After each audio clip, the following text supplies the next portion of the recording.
Login accepted.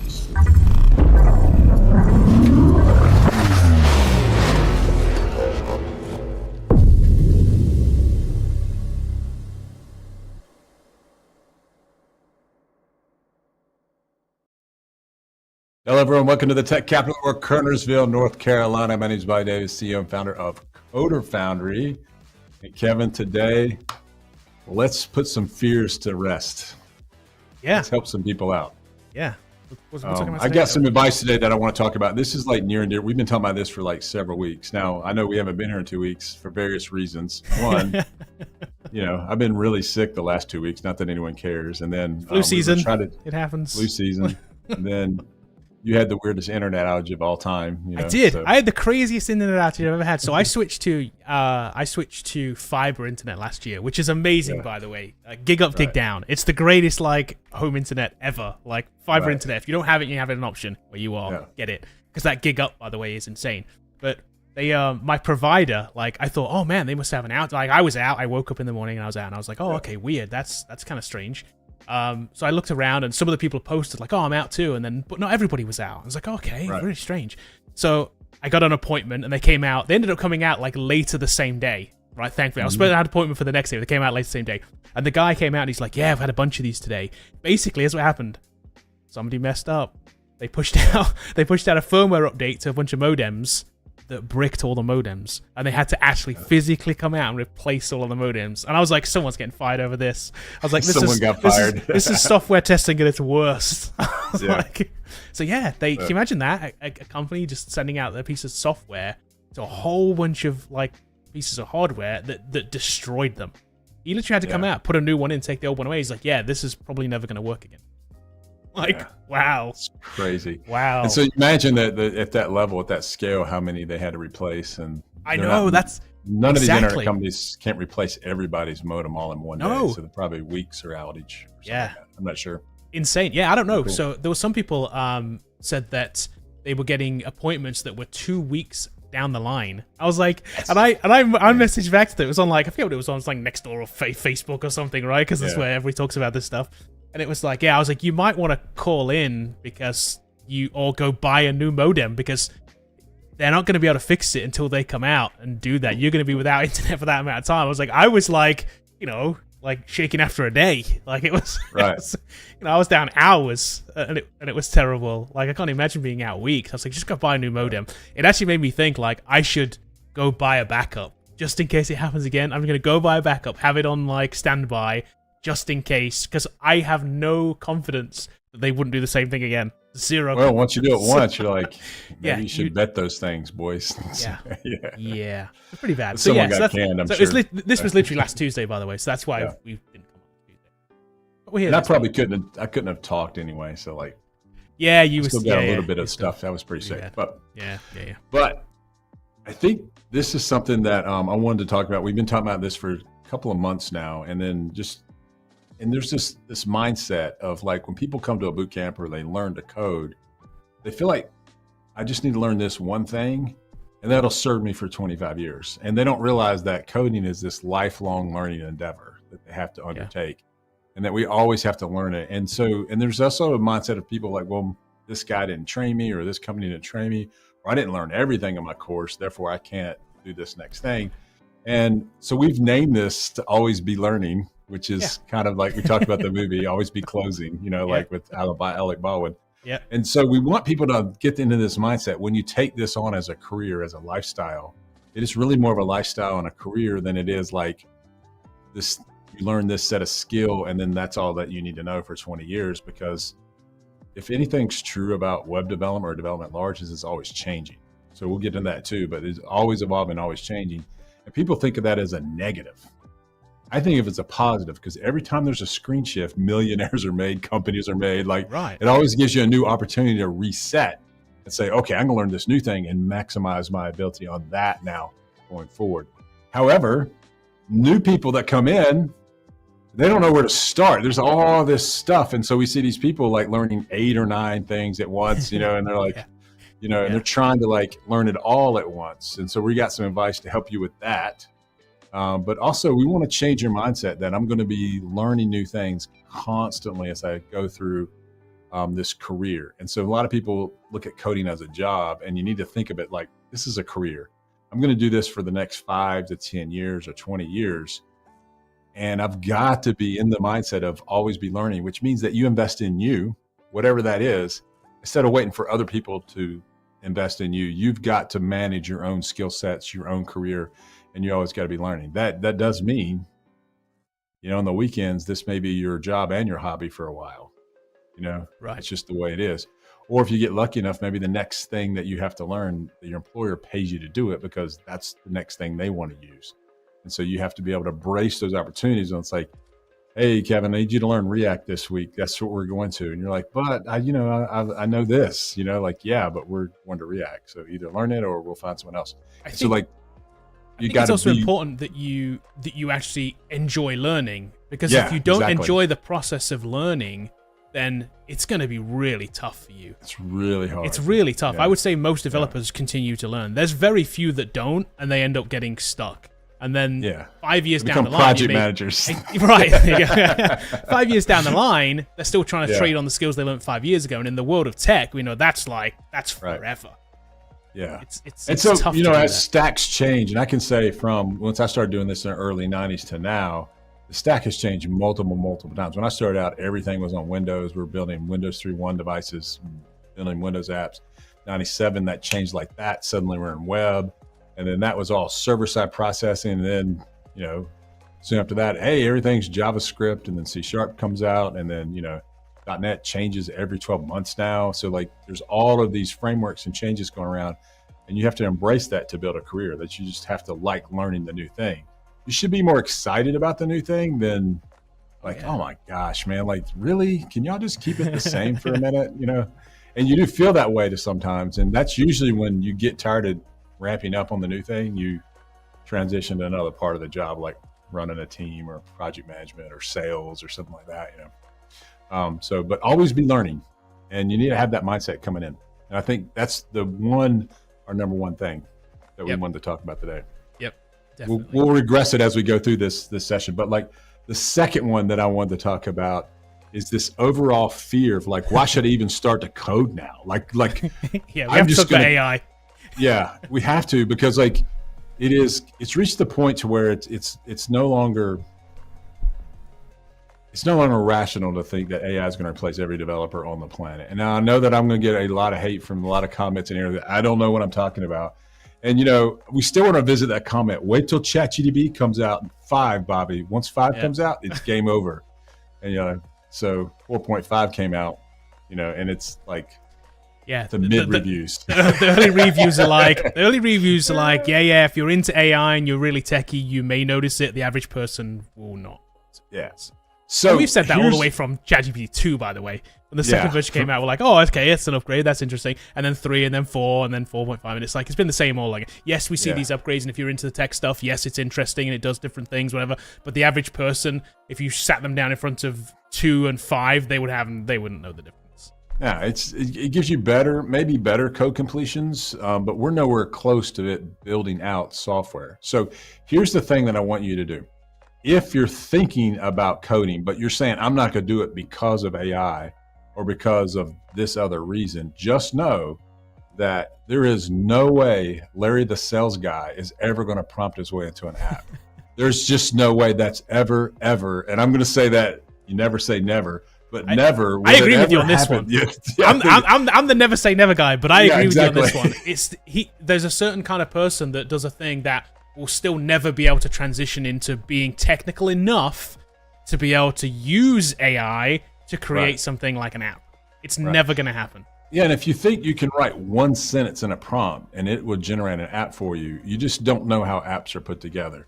It's going to be very sophisticated, number one, when we build the app. Number two, if you don't know how to code, you can't change it when AI gets it wrong, which it gets wrong a lot, or you need modifications that the AI just can't do. And the larger the complex the app gets, the worse AI is at managing all of that scope and scale and things like that. And you can say, just wait till ChatGPT 5 comes out, and I'm still waiting for it to come out, and I'm still waiting for that next jump in whatever whatever everyone says it's going to happen. So they're looking for another leap of invention, another leap in invention to this happening, and it's just not at that scale yet. Will it get there?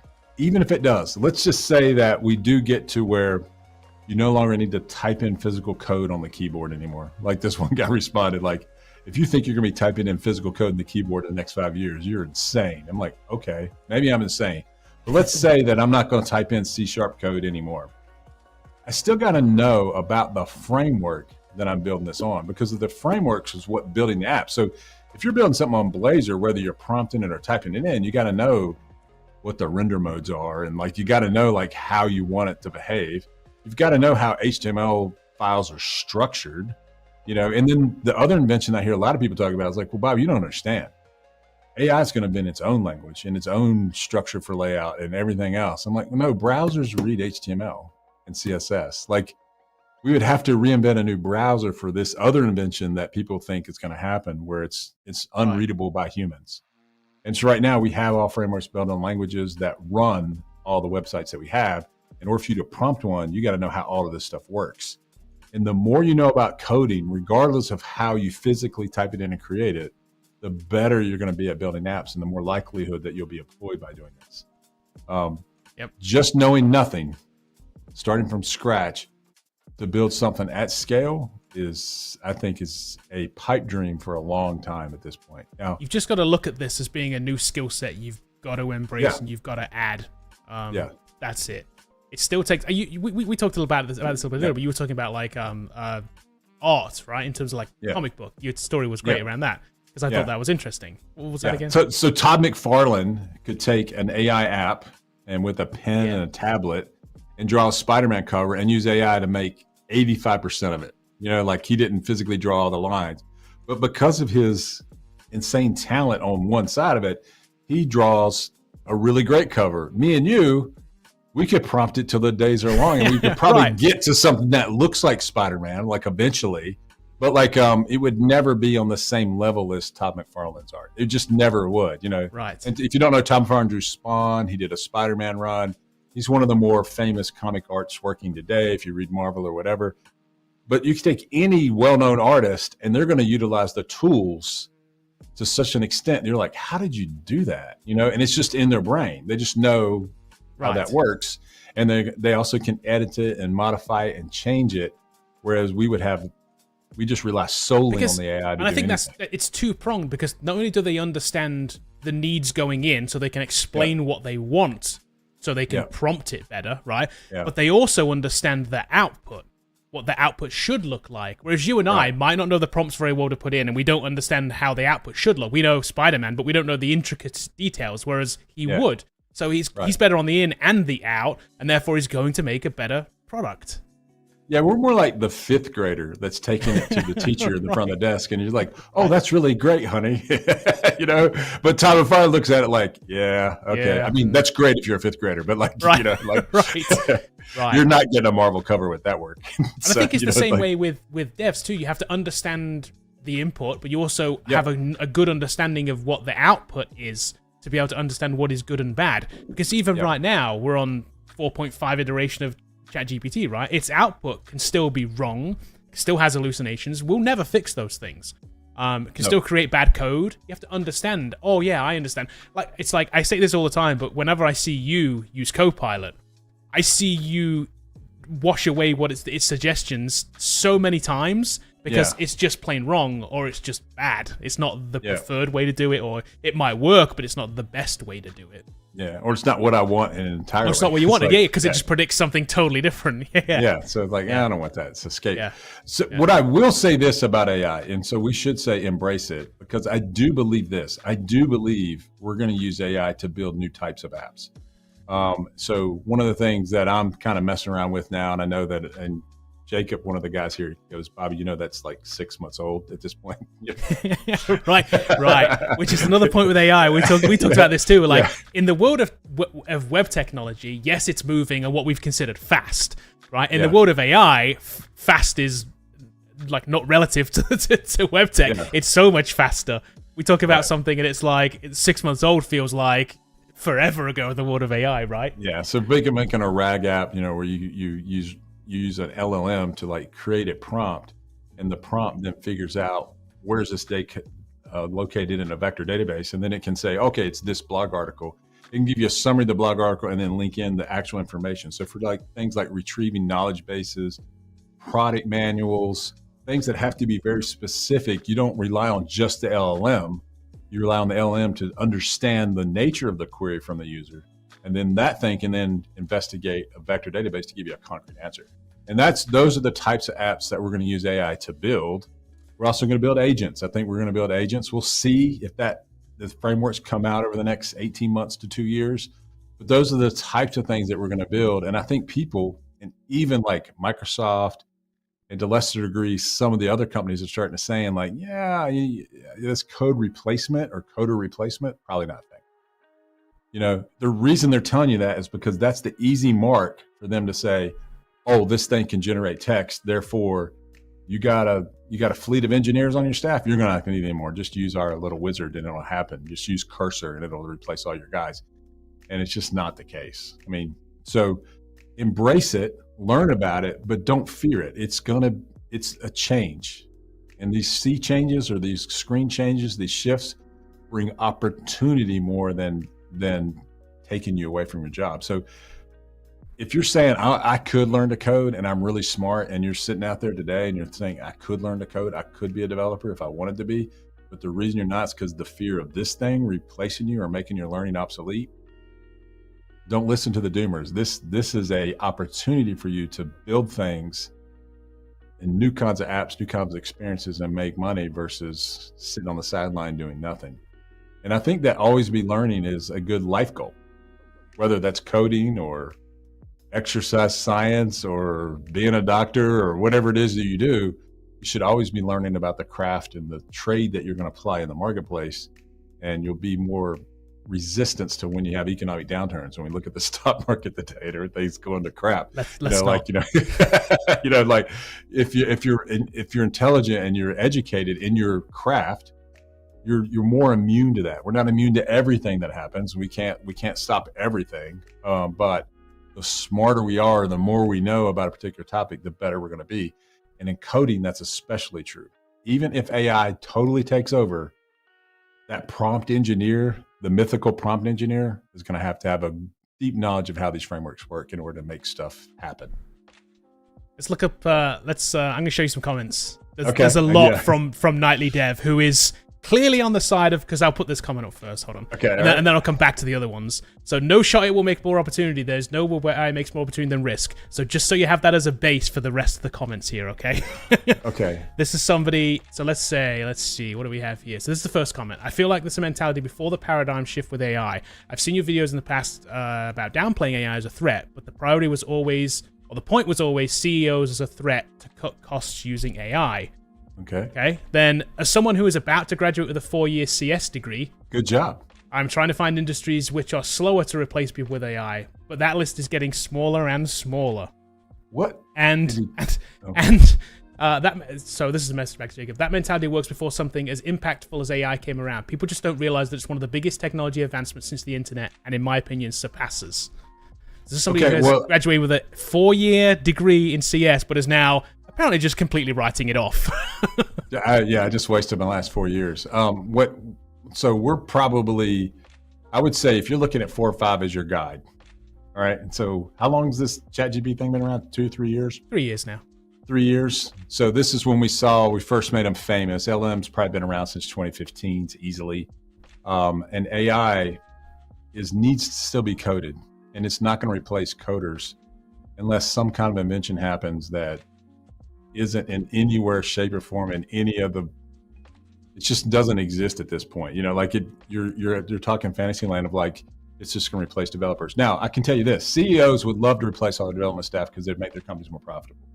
Sure. But at the end of the day, you have to make the product of whatever you're doing. So Salesforce has to make Salesforce, and he can look at it and says, "Man, I'm paying $100 million or $500 million or $1 billion in development costs.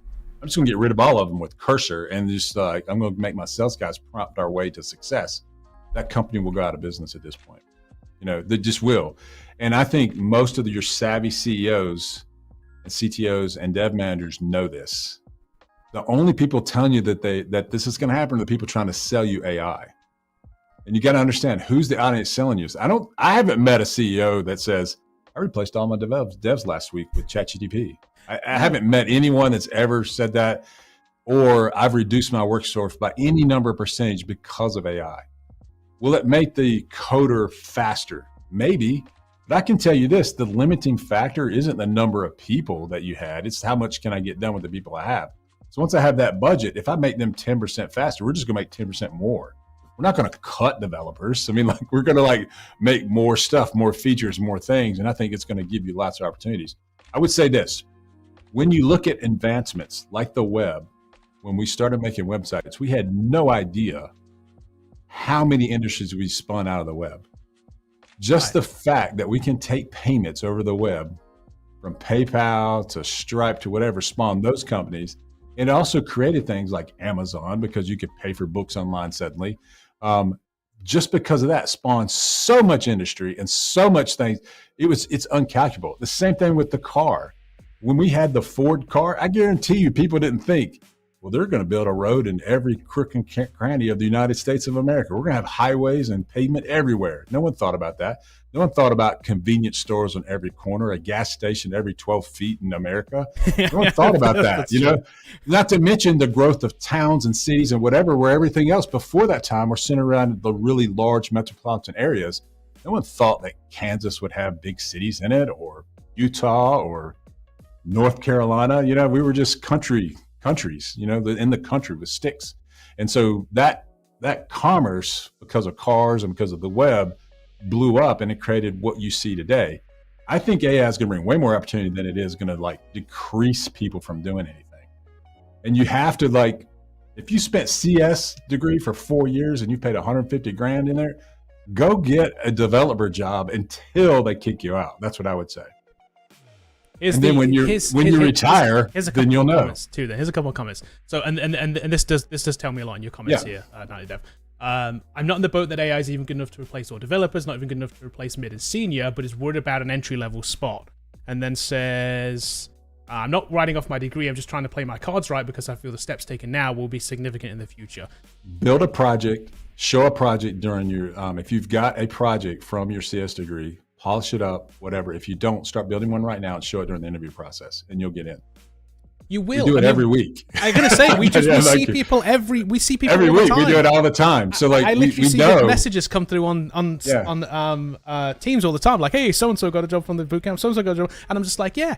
And we talk about this all the time because off stream we're always like, hey, do you see so and so got a job? Like, yeah, you know they still hire juniors, right? Like they still do. we make this joke literally all the time because we hear this all the time. AI's here, they don't hire juniors anymore. It's just not true. Don't believe it. We literally live out here seeing it every single week.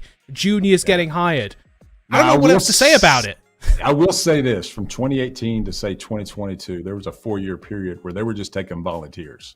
Like it was the craziest job market. The bar was the lowest we've ever seen it. And I think over those last 4 years, they figured out, well, knowing HTML and CSS isn't enough to do it. And so you saw a lot of boot camps that sprung up just because of the demand and trying to train people really quickly. Courses of various professionalism. I think we're in the professionalism up here in the top, but like, there's some that just taught HTML and CSS, you know, and so they're out there saying like, this is all you needed to get a job. And it's just simply not true. I think the skills are up here at the full stack level for web. You need to know something about API. You need to know something about HTML and CSS. You need to be able to build a full app for you to get a job in this market. And just because you want to get one with HTML and CSS doesn't mean that the market has moved. It just means that you don't understand what the market requires for you to get in. And so the entry-level jobs have higher skill than you think there should be. That's what I'm saying. And so like you need to build a full stack app. And now, is that an entry level skill? We think it is here at Coder Foundry. We think it's perfectly reasonable to be able to stand up an API that hits to a database, learn how to authenticate it, and then be able to design a UI that makes sense. You know, I'm not saying you have to win on a Webby or some kind of a design award, but you need to be able to lay out a contact form, you know, that looks reasonable and that it can save when you click the button. Those are types of things that we're talking about, and that you can get an entry-level job doing that. And that's all we're saying. And a lot of people think that you got to be a senior dev just to break in, and it's not true. Yeah. at all. So if you have a CS degree from a college here in the US, build a project and show it to somebody, and eventually you'll get hired. You have made a good investment. 100%. Yeah, you have. I stick to this. You're 100% have made a good. Don't be scared about this last point. The last point. Okay, so when you're at the end of your degree too, you've done your 4 years. I'll tell you now though, that's been the easy part, because the next part, getting the job, isn't necessarily as easy. I'm not saying that getting a CS degree is easy, because it's not super easy, but comparatively, the next part might be a shorter time frame, but it is difficult, and you do have to work at it. Do not get discouraged by this AI thing. They turn you down. Don't turn. They're not turning you down. You get turned down. Yeah, don't get discouraged at that first. So we talked about this just yesterday. Yeah, like getting discouraged at the first hurdle is a killer. It'll kill your kind of like your mental health will suffer from that. But get past it. The people that win get past it. Yeah, get over it, and know that you're gonna have to make 100 applications. And I would say make targeted applications. A lot of people don't do this. They just say, hey, I want a job, any kind of job, and they just push it out there. And sometimes coders don't look at what other people do. You know, if you're a civil engineer, you're not applying to an electrical engineer job. You know, you're applying somewhere that's building bridges and roads. You're not looking at microchips, you know. And so they target their applications. Coders the same way. Target frameworks, target web development, that's what you know, or embedded development, you know, that's what you know. If you want to build embedded devices, go work on companies that do that. The Fords, the Mercedes, and those kind of companies that have those projects in-house. That's what you target. If you want to target web development, which we recommend because it's the largest body, we want you to niche that down and say, I'm going to target a framework and just look for jobs in that framework. It does restrict the number of positions open.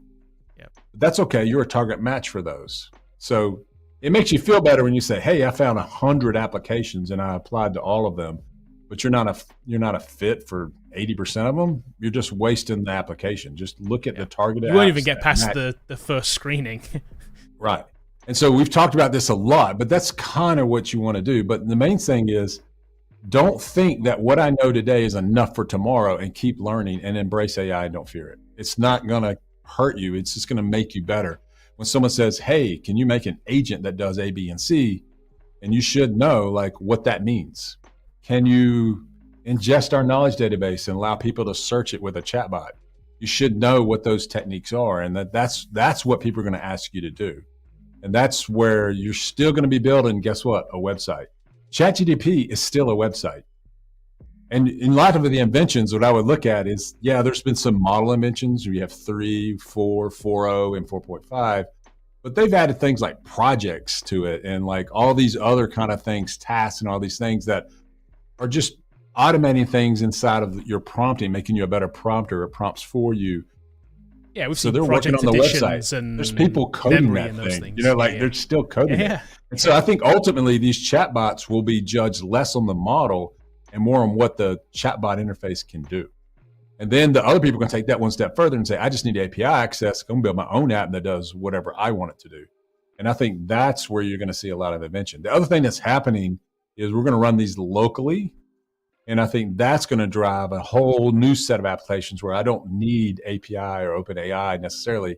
I can run my own LLM locally to do something. And that's where you're going to see a lot of invention coming out, where people add a chat interface or some kind of prompting engine on the back end that says, okay, I know this, therefore I can do these set of tasks, and I can run that stuff locally. Or a combination of both. Or I have an external chatbot, an internal LLM that I've trained. So there's a lot of enhancements coming that people are going to build, and they're going to get paid to build them. That's what you need to understand. It is really, he's not wrong. It is probably the most fundamental thing that's happened since the web. Oh, we've definitely talked about this. Yeah. We agree. Yeah. It's just going to make a lot of billionaires when it does it, and a lot of millionaires, and a lot of $100,000, $200,000 web dev jobs, because everyone's going to want an AI widget on their thing, and therefore they're going to need people that know how to code and build websites and augment it with AI. I think that's really the opportunity here. It's not a threat to you in any way, shape, or form. Yeah, I will say one more tip now, Dave, based on your other comment about he basically. Oh no, let me put. They mention what sucks is I've been targeting government jobs because they're usually long-lasting, resilient to replacing devs. But these days that threw a wrench in my plan. Yeah, I would say my tip there is Don't target government jobs. Target any job. Target any job. Yeah, that's exactly what I was going to say. Try not Yeah. to look at an industry, because people look at like, oh, I want to get a tech job, and they think about like top tech, Google. right? Or like Yeah. Google or Yeah. Facebook or Amazon or whatever it is. Like, no. Think about like technology is used everywhere. Think about all of the other companies use you. Try not to pigeonhole yourself into one industry, unless you're like, I don't know, you've got experience in, I don't know, vet techs or something, and you can bring that into the game. Then that's something you can target. But otherwise, I would say if you just generally want to be a developer, there's it's everywhere. Every company is a tech company. And I think that's why we at Foundry are successful at doing it, because we don't do that. We find companies that you've never heard of that have like 8 guys on staff writing code. And like, and so we're just looking for those opportunities. And that's where vast the majority of the jobs are.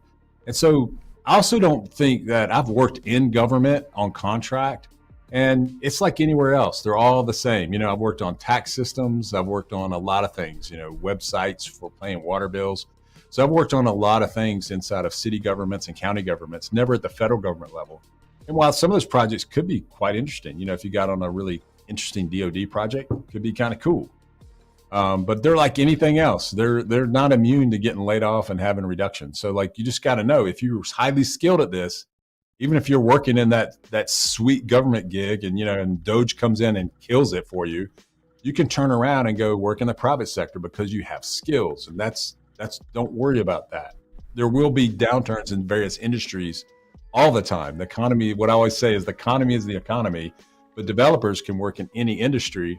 And that's what makes the job or the career so valuable, is because you don't have to rely on the U.S. government to pay you. You can go work for somewhere else, And you say that, but we literally just had that happen this week too. So we had a student who we got their first job out of Foundry. I don't know how long they were there. Do you remember how long they were there first? 3 years. 3 years. So they were there for 3 years at their first gig. Yeah. That company like decided to let them go for whatever reason. I don't know. They haven't said, but they let them go for whatever reason. Got laid off. He got a job this next week. Was 2 weeks? 2 weeks? 2 weeks to get another job. It's like, so we know again that our advice around once you've got the first experience, that second thing is so much easier to get. That still holds true too. Even in this market, that still holds true. So what we do as humans is we tend to, and the news reports this, is all the negative things that are happening, and they very rarely report any kind of anything positive. So we'll latch on to this one negative thing and then misappropriate that to the wider economy at large. It's like, okay, yeah, Google laid off some people. Were you working there when that happened? No. Okay, so it doesn't matter because the logistics company down the street is still hiring.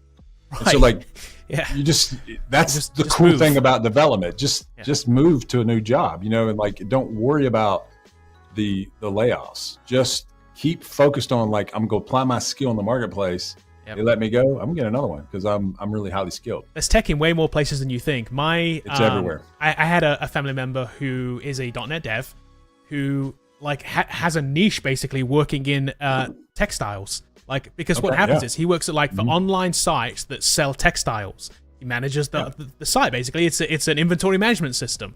But you wouldn't think about this because their main core of their business is a giant warehouse down the road that's 1 million square feet that holds all these textiles.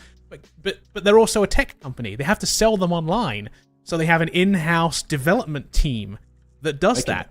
Every company is a tech company, whether you think about them that way or not. There's always somebody that works there on doing something because they have some kind of web presence or they have some kind of management system internal that they use, or it's way broader than you think it is. And those companies, trust me, they're never replacing the person with AI. They can't.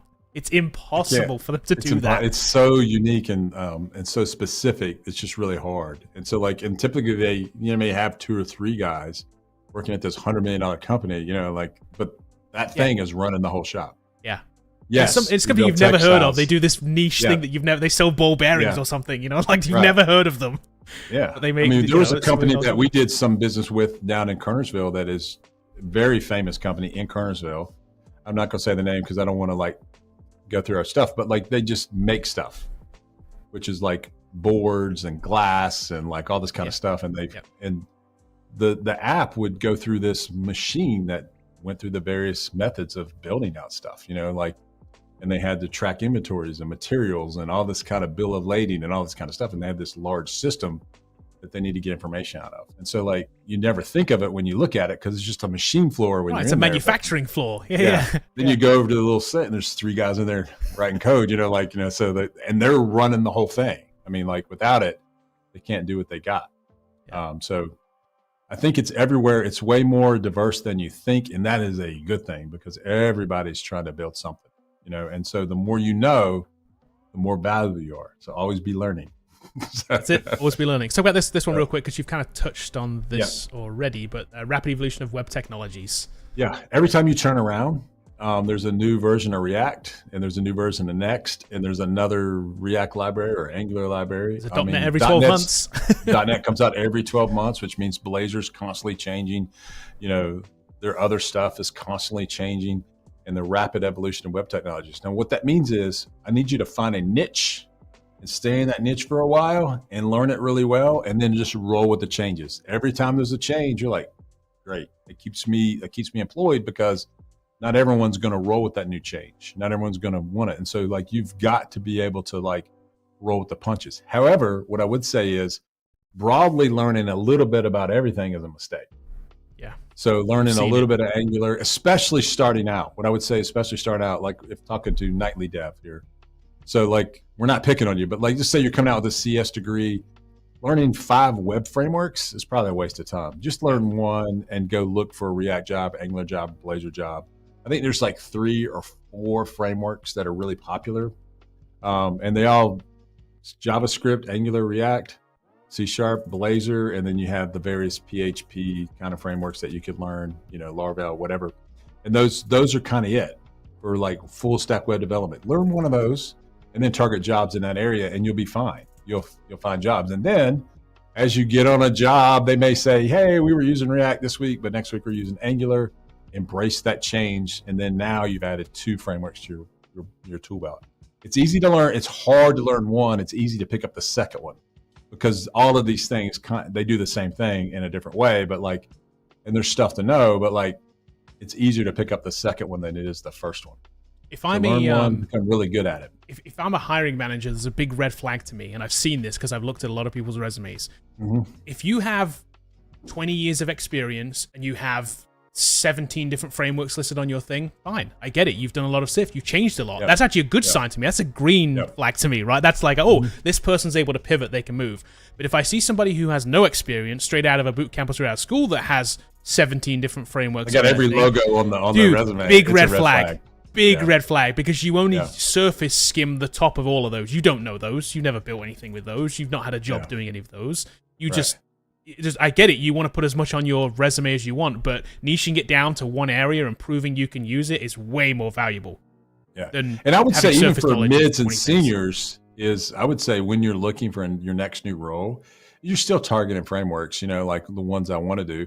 And so for me, if I was doing a resume right now for me, I'm not putting Power Builder on that.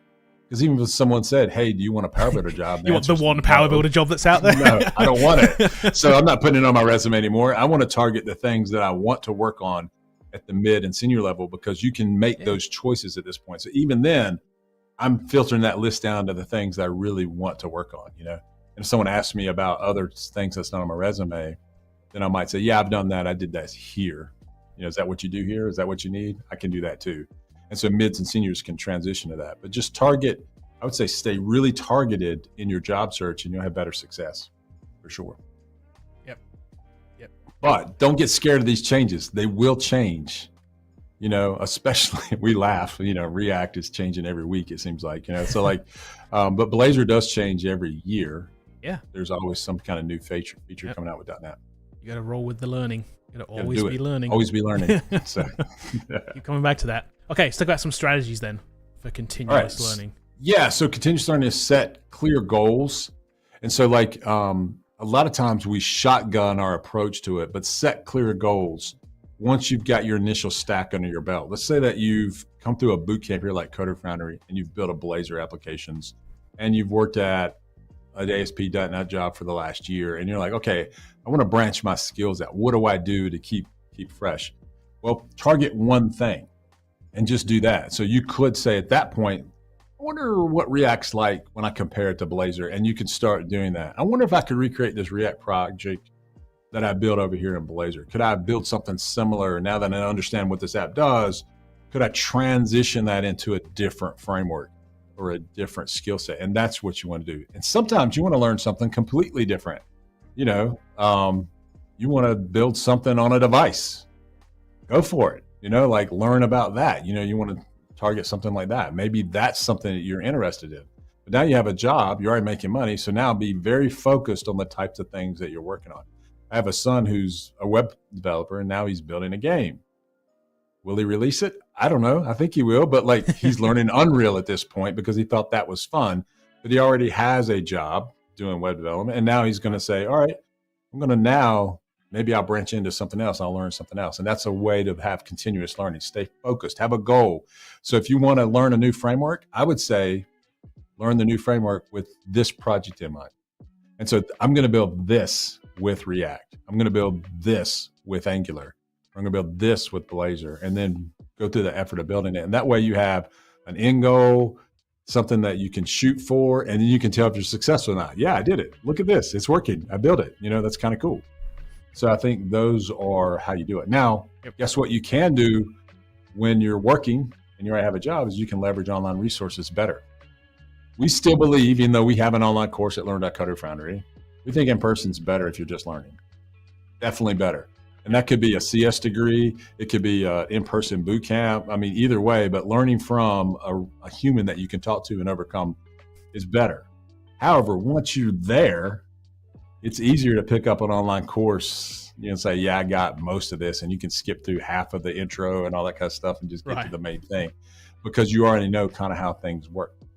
I think leveraging online resource, obviously, it's the best time in the world to learn something because now we have AI to help us learn some new things if we need it. And we also have a plethora of courses on every single thing in development on the planet that you can learn from. The third thing is build personal projects. So go beyond the tutorials and build a personal project, whatever you need to do, whatever that is. Pick something and build it, something that's useful to you. Now, if you want to show it to an employer, I suggest it be a businessy type project.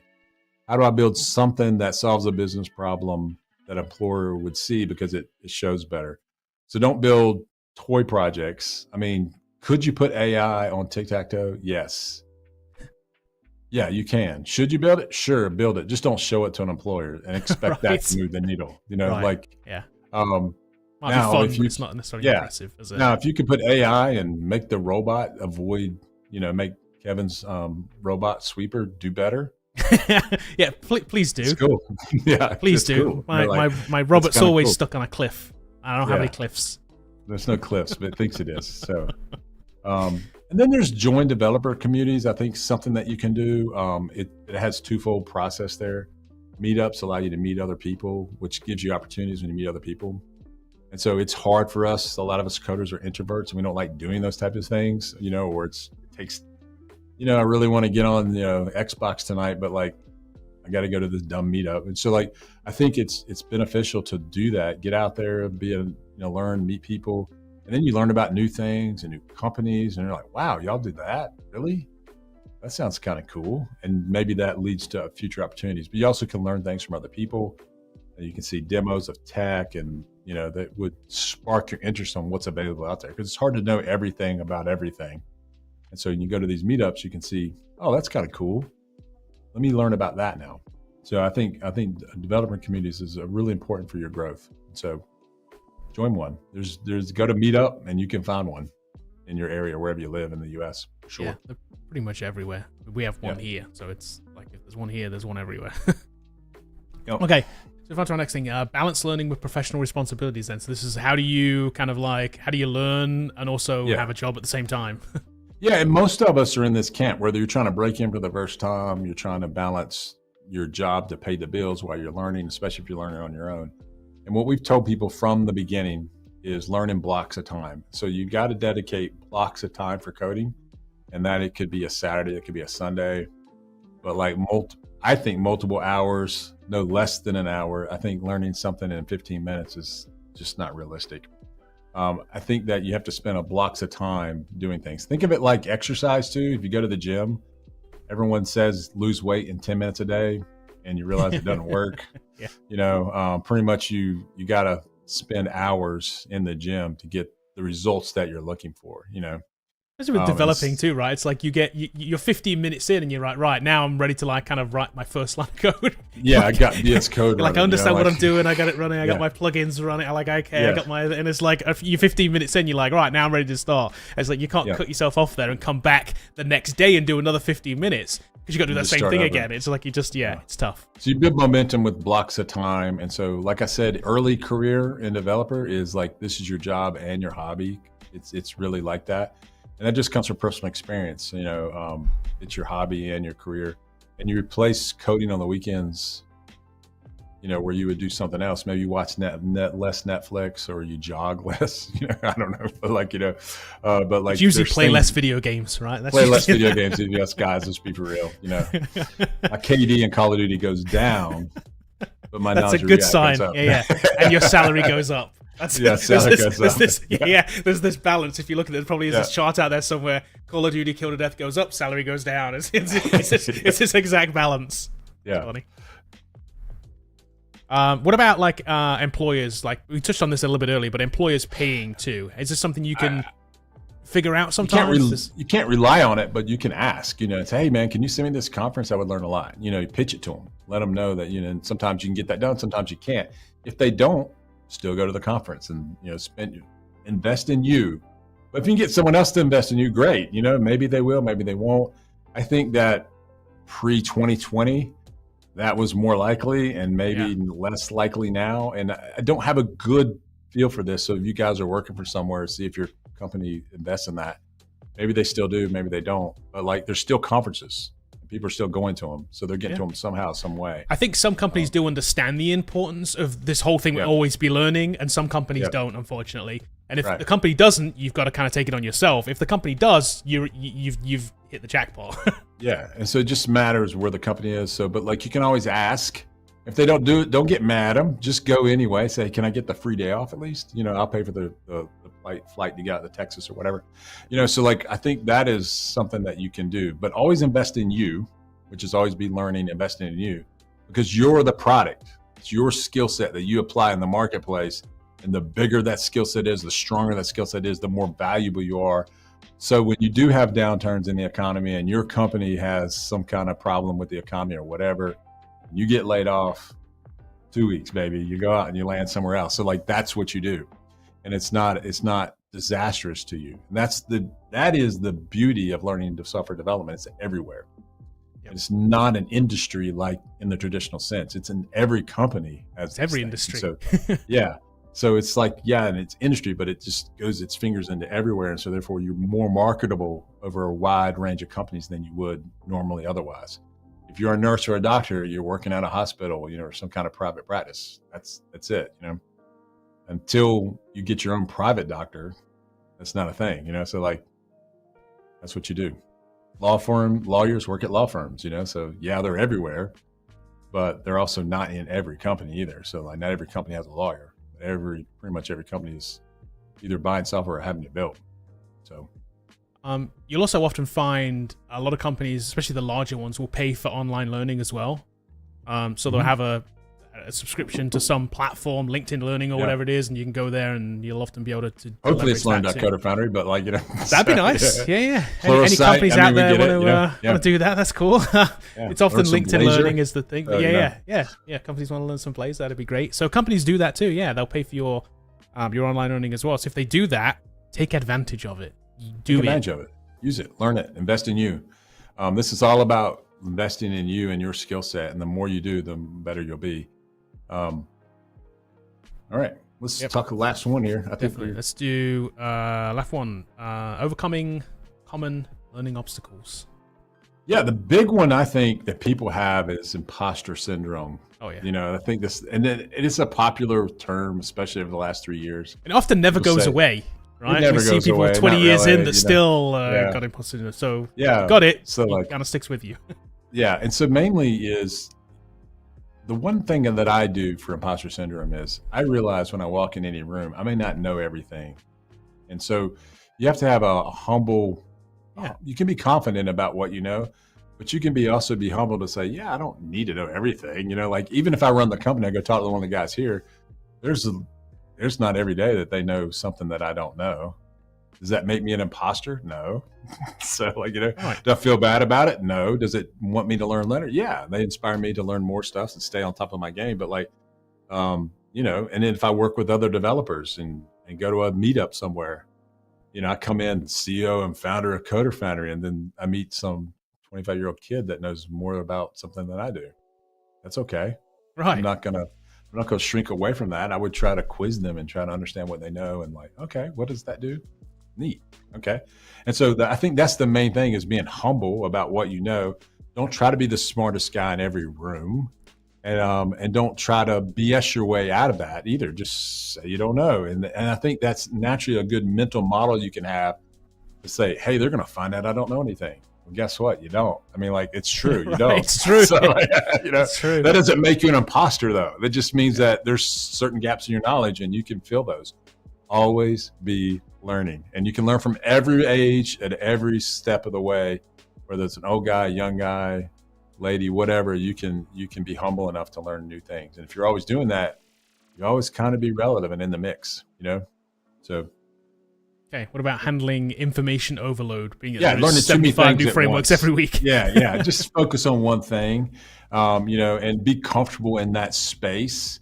And so for me, I primarily stay in web frameworks. And if I had to say that, primarily right now, 100% in the Blazor framework. Do I read about React? Yes. Do I know everything about React? No. And there may be a time where I want to learn about that. But right now, I'm focused in on the Blazor framework. I'm trying to stay really focused on what I'm doing.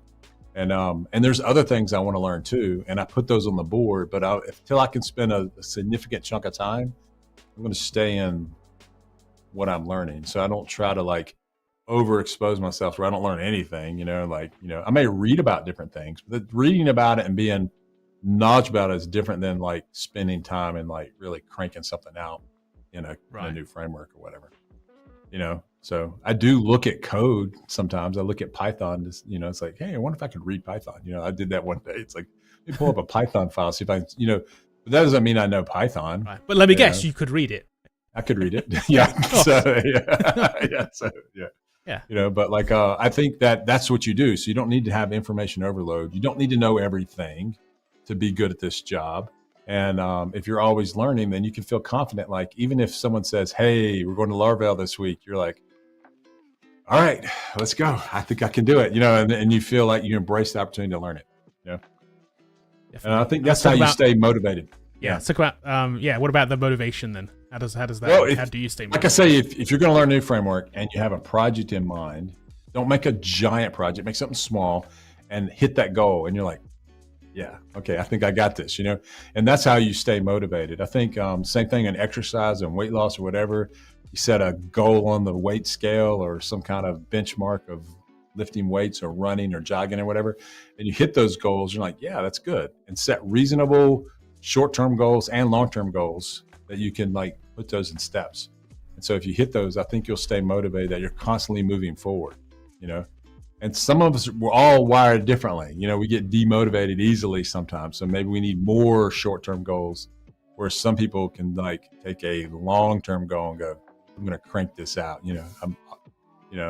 Right. Rise and grind, those kind of guys, the tech bros on the internet. I'm with you. The short-term ones are the way to like incremental, right? You take a big idea or a big goal and try and chunk it up into smaller goals. Yeah. Right? That's say, okay, that's what tends to work for me. Yeah. Yeah. Because you're right. You like to win, right? So just get a win, just get a win. Yeah. And also too, when you're working behind the scenes, a lot of people say code in public. I think that's kind of overblown. You don't have to show everything that you're doing, and this is for you. Just realize that it's for you, and you can do it. You don't need to say, hey, I'm building a SaaS in 60 days or bust, and you're going to hold me accountable, internet. You don't need to do that. You can, if you want to, if that helps you, that external motivation helps you, but like, just set goals down and chunk it out and get it done. And then celebrate those wins, when you get them out. And then you'll suddenly realize like, hey, I've climbed that mountain. I took it one step at a time and I did it. Cool. And just keep coding. That's what we always say. Oh, here you go. Nutty Dev has another common like learning obstacle too. We ran into this one before, which wasn't on our list, but it's a good one. Tutorial hell. It says, my obstacle, I never feel like I've learned enough, especially with a language as large as C++. So many must-know topics are very complex with tons of subtopics. Infinite rabbit hole. It is an infinite rabbit hole. Every language is an infinite rabbit hole. They all are. Blazor. It's an infinite. It seems infinite when you're starting out. Yep. So what I would do is target a project that's like the one that you did in tutorial, and try to replicate the skills in the tutorial to a separate problem set. Okay. So we take the abstract knowledge I built from the tutorial and apply it concretely to a new project. And then you use the tutorial to say, okay, how do I do this? And look at it and then translate that into the new project. And that's how you solidify your learning when you solve a new problem. You just got to come up with something. It's kind of like, I get it, when you look at something like an entire framework or a language or whatever it is, like just learning that as like book study is absolutely overwhelming, and it's always going to be. You're never going to learn it all and just retain it. It's actually pointless to learn it all and retain it. It is. It has to be practical, like you said, Bobby. Building the thing is where you kind of the rubber meets the road, right? You've got to that's putting it into practice is the real skill. If you can't put it into practice, there's no point knowing it. So getting out of tutorial hell is just building a thing. That's what we find best. Yeah, and C++ is different than C#. It's different than JavaScript, and your tutorials will be different and your projects will be different. Like, what is C++ used in the industry? That's what I would do.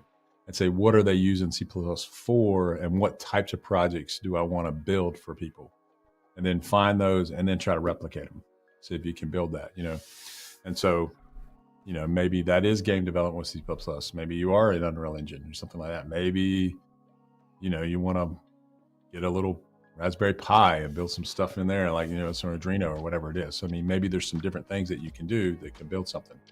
And I think those are the types of projects that really solidify your learning. When you solve a problem that you have, you need a tutorial as giving you the basics of like how this works. That's typically what I do. I can tell you that even today, if I saw a tutorial in React right now, I may follow that, but real quickly, I'd probably get halfway through it and say, okay, how do I build the bow tracker with this?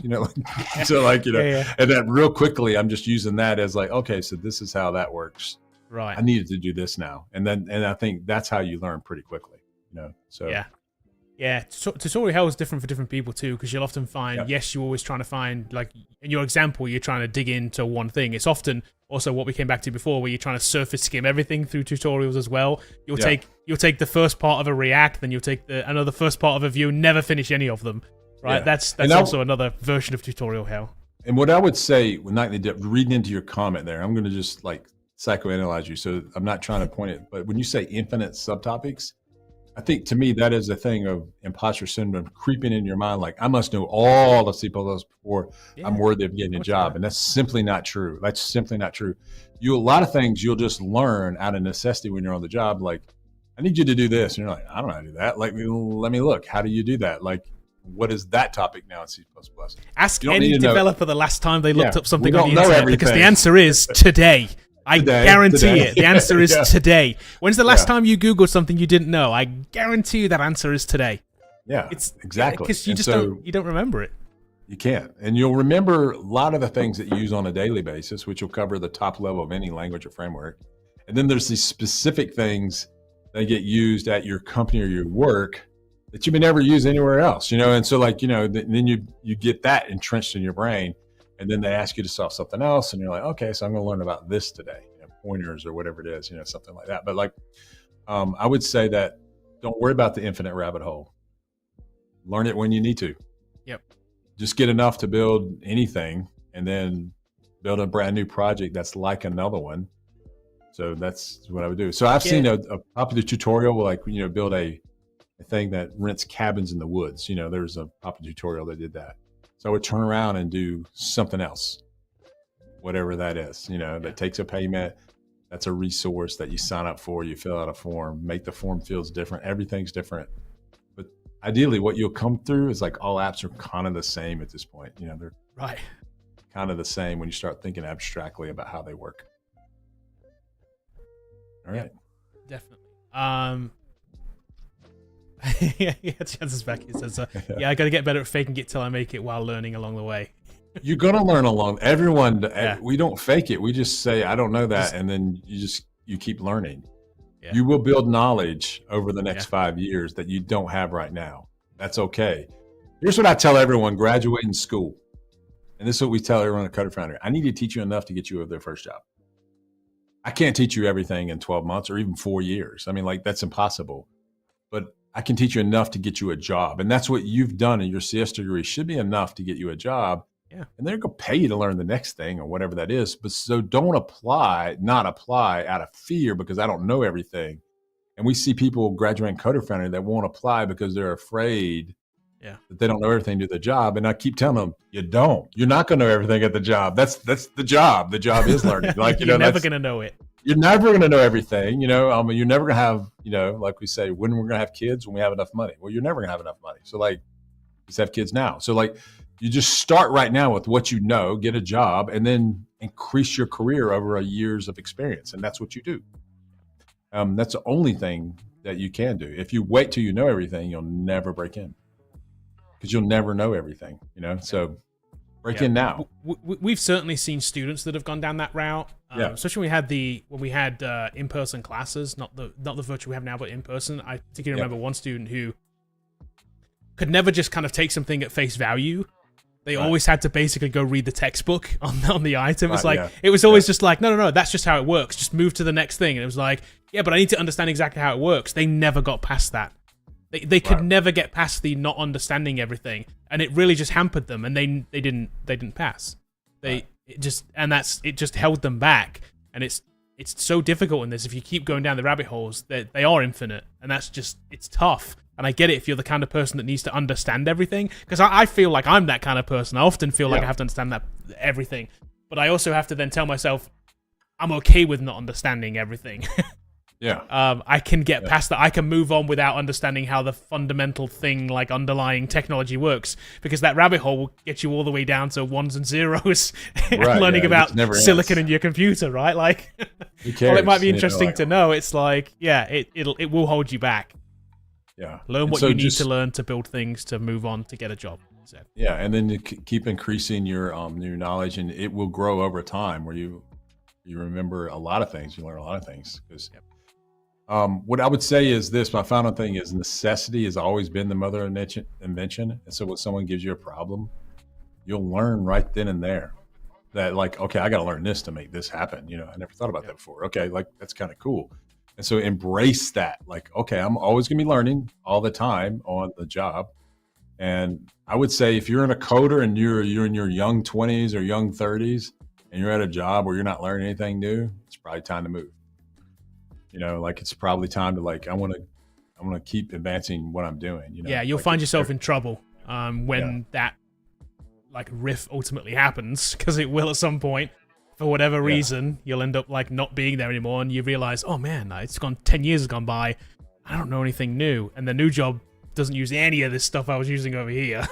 Right, and if you didn't invest in yourself over that 10 years, you can't get behind. And so like you always are learning new things, embracing new things, and then you become valuable to your employer. Be the most valuable person there because you're always bringing in new things. Hey, I was working on this last weekend. What do you think of this? And suddenly, they're implementing your ideas at work.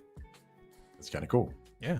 So I think our guy there we've talked to, Nightly Dev, don't be afraid, dude. If you have you got a 4-year CS degree, you're ahead of most.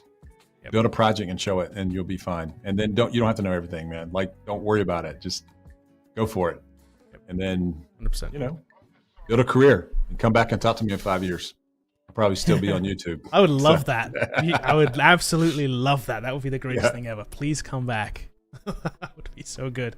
Let's get out of here. We'll be back again next week, next Tuesday. Next week we'll be out, talk about something else. And good luck, guys. Keep coding. We'll see you next week. We'll catch you later.